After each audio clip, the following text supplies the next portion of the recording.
Hello and welcome to episode 6 of my series of the 3 levels of the human mind.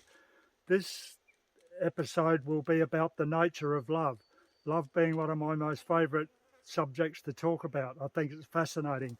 So I'm going to start off by saying that it appears that all our mental health people, our neuroscientists and our philosophers really don't have any idea about what love is, because when you learn to be those things, you learn all your learning's at the intellectual level, and you don't get to go down into your feelings or the sensations. And that's where love actually is. So when I was studying psychology, I read where a psychologist told one of their peers that they don't really understand love. It's a feeling, and therefore it's too subjective. And I was horrified at that statement. It's too subjective. Well, when I did general primal therapy, I went through past the cognition, into my feelings, and then down into the brainstem, where I experienced the feeling of love. And I experienced that feeling because I cleaned out my primal pain. I cleaned out primal pain and fear, and that left me with love. And then when I got to about 80 in the global area of love score, the oxytocin started to flow. First time in my life. I was about 60 years old. First time in my life I got to experience oxytocin and what the nature of love really is.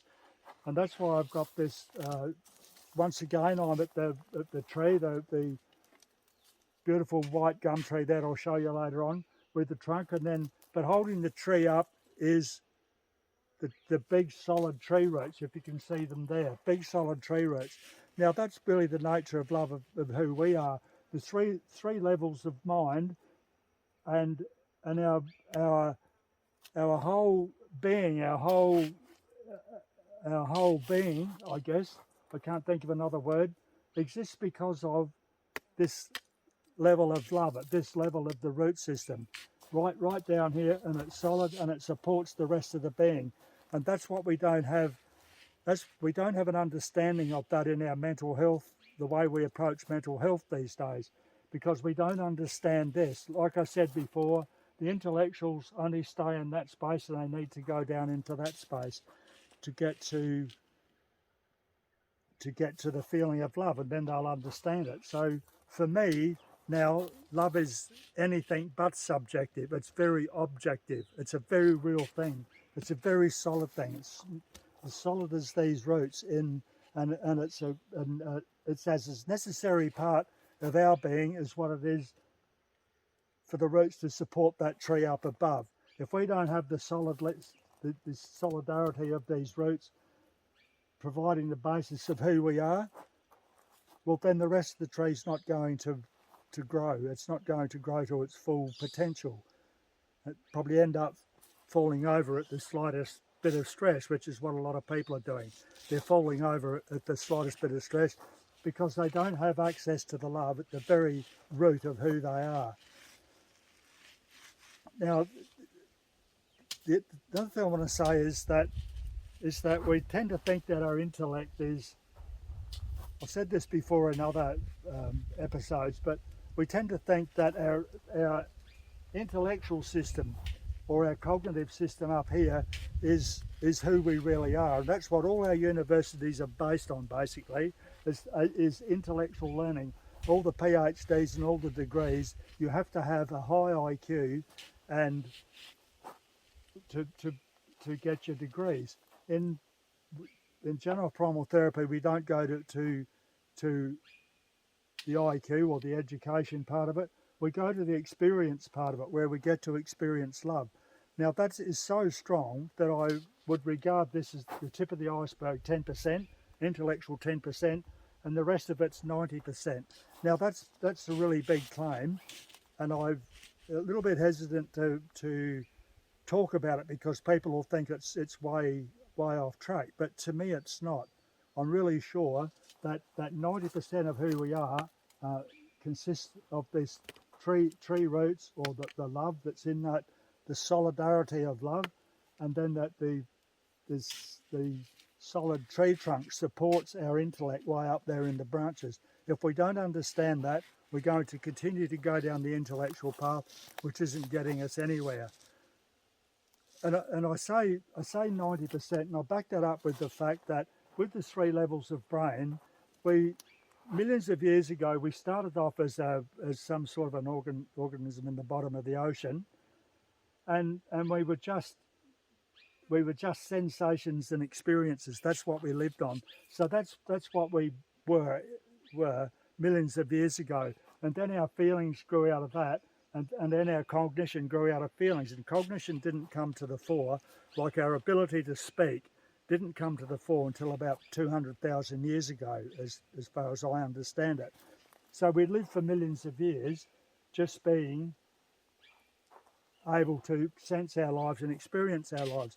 Now, I would propose that way back those millions of years ago, we developed love as an evolutionary advantage. We don't have speed, we don't have big claws. You know, our advantage, our evolutionary advantage, comes through the feeling of love. We love other people, and that keeps us bonded in groups.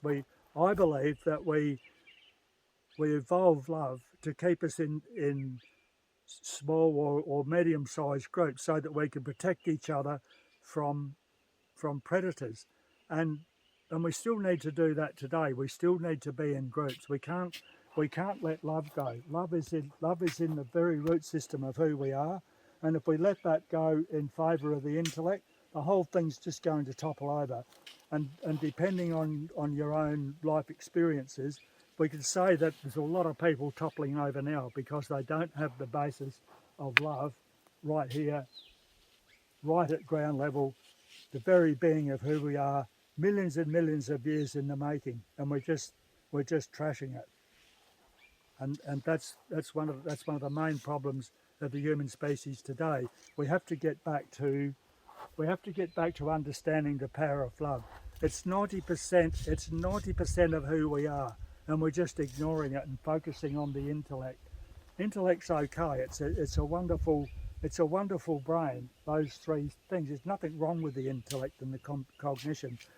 It's just that we're doing a lot of silly things with it because we're not connected to the ethics and the morals that come with the power of love. And we have trouble in relationships because of the same thing. We need to have that healthy. We need to have a healthy lower brain down here, because that's where our relationships are. But if we've got to keep, well, that's where our love in relationships come from. But if we're hiding it with underneath primal pain and fear, then we become mentally sick, and no one wants to live with a mentally sick person. But that's what we're trying to do. So the point I want to make is that love is very, very objective. It's a very, very solid thing within the human form. And I'll be talking more about that in future parts of this, what the nature of love is. This is the tree that I'm filming under. There's the basis of who we are, the roots, the strong root system. And then there's the trunk of the tree going up. We can say that that's our feeling part of our brain. And then we go right up into the beautiful top of the tree where the leaves are, sun shining on the branches. That's beautiful. If we have love as the basis of who we are, we grow and we bloom like that, and we look beautiful, act beautiful. Everything's sky's blue, everything's lovely. Coming back down again to the trunk, down to that very important root system. That's what we need. That's what we need for the basis of a good life, is to have that very, very strong root system, which is for the tree, but with us it exists as the power of love at the level of sensation in our brainstem.